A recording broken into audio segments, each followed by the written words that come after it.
Hi, Kipsters and families. I hope you're having a terrific Tuesday. I am pumped because we get to start a new book for tech study today, continuing our work with powerful forces. So far, we've learned about a powerful force, the wind. We learned about its impact in storms. And even though we can't see the wind, we can see what it does. And in storms, wind can actually be very destructive. Yesterday, we were thinking about what the wind can do. Today, our question is, right up here, how can we use the wind? You say it. Whisper into the sky. How can we use the wind? In today's story, we're going to learn about a boy who used the wind to help. Our story is called The Boy Who Harnessed the Wind. You read it. This word harnessed means something was brought under control to use. So if the boy harnessed the wind, that means he somehow found a way to control the wind and use it. I wonder how he's going to do that. So even though the wind can be harmful in storms, it can also be very helpful. That shows how powerful it is. But I wonder how the boy figured out how to use the wind. We're going to read to find out. Before we start, does anyone know what this is on the cover? You ever seen one before? It's called a windmill. You say it. I'm sure you've heard that before. It's going to be really important to our story today. As we're reading today, you need to be listening for our story elements. We started using those in writing when we were back at school, and we're going to use them to help us understand the story better today. Our story elements are the characters, and how the characters are feeling. We're going to work that in too. The setting, the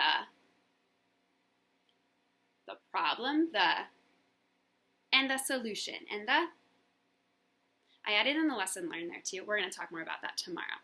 Today, we're really focusing on the beginning and middle of the story, so that means we're going to figure out the characters, the setting, and the problem. Which three? You got it. So make sure you're listening for those as we read today. All right, let's see who's ready to read like a pirate. Here we go. The Boy Who Harnessed the Wind by William Kamkwamba and Brian Mealer. Pictures by Elizabeth Zuna. In a small village in Malawi, where people had no money for lights, nightfall came quickly and hurried poor farmers to bed. But for William, the darkness was best for dreaming. Have we figured out any of our story elements yet? You said our character. You got it. William. He's the main character in the story. Any other story elements? Take a look. Yeah, right in the beginning is our setting in a small village in Malawi. Malawi is a place in Africa, and that's where our story takes place. Ooh, here's William dreaming. You can see him in the middle.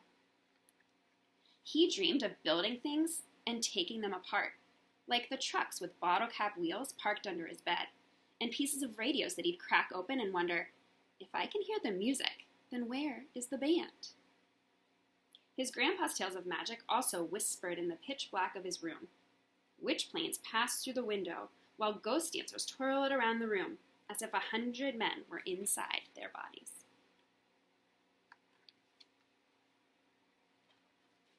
On this page, you're going to hear the word maize, and that's actually a word for corn, like the food that we eat. At dawn, in the fields, William scanned the maize rows, the corn rows, for magical beings, then wondered, as a truck rumbled past, how does this engine make it go? Pay attention to where you throw that hoe, his father shouted. You'll cut off your foot. He's got to be really careful with that. On this page, you're going to hear the word scorched, which means burned, which means, let's listen. For all its power over dancers and flying things, magic could not bring the rain. Without water, the sun rose angry each morning. Let me see your angry face. Ooh, okay, I hope not really angry. So the sun rose angry and scorched the fields, turning the maize, the corn, into dust. Without food, Malawi began to starve. Why did Malawi begin to starve? That's a why question. If you're in my guided reading group, you know we've been working on why questions and using the cause to answer them. So what caused Malawi to begin to starve? Yeah, the sun was so hot and it wasn't raining, so that means it couldn't water the fields and the food couldn't grow. That's actually something that's called a drought. You say it, drought. A drought is a time period where there was low rain. So that's what's happening now in Malawi. Soon, William's father gathered the children and said, "From now on, we eat only one meal per day. Make it last." In the evenings, they sat around the lantern and ate their handful, watching hungry people pass like spirits along the roads. Ooh, check out William sitting under this tree. Wonder how he's feeling. Money also disappeared with the rain. Wait a minute, let me read that again. Money also disappeared with the rain. What does that mean?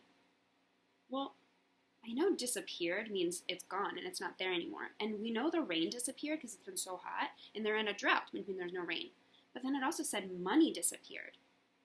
Wow, so that means there's no rain, which means there was no food, and there's no money. I wonder which one of our story elements that is. Papani, his father, said, "I'm sorry, you will have to drop out of school." Oh no. Now William stood on the road and watched the lucky students pass, alone with the monster in his belly and the lump in his throat. For weeks, he sulked under the mango tree. That's what he's doing there. Until he remembered the library down the road, a gift from the Americans. He found science books filled with brilliant pictures. With his English dictionary close by, William put together how engines moved these big trucks and how radios pulled their music from the sky. But the greatest picture of all was a machine, taller than the tallest tree, with blades like a fan. A giant pinwheel? Something to catch magic? Slowly, he built the sentence, "Windmills can produce electricity and pump water." You know, throughout this book, I've noticed that William is asking a lot of questions, and now he went to the library to find out more information. Wow. That tells me that he's curious because he asked a lot of questions, and he must be pretty smart because he's going to the library to get these books to try and figure out the answers. Let me read this sentence again. Windmills can produce electricity and pump water. Interesting. He closed his eyes and saw a windmill outside his home, pulling electricity from the breeze and bringing light to the dark valley. He saw the machine drawing cool water from the ground, sending it gushing through the thirsty fields, turning the maize tall and green, even when farmers' prayers for rain went unanswered. This windmill was more than a machine. It was a weapon to fight hunger. "Magetsi a Mafepo," he whispered. "I will build electric wind." Can you read that part with me? I will build electric wind. Whoa, I wonder what that means. He said he's going to build electric wind.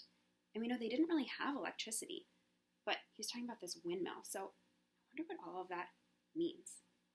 Stay tuned tomorrow when we get to finish the book and find out more. But before we go, we have to figure out our story elements from today. Remember, we were thinking about the characters, the setting, and the problem. Did we figure out any of those?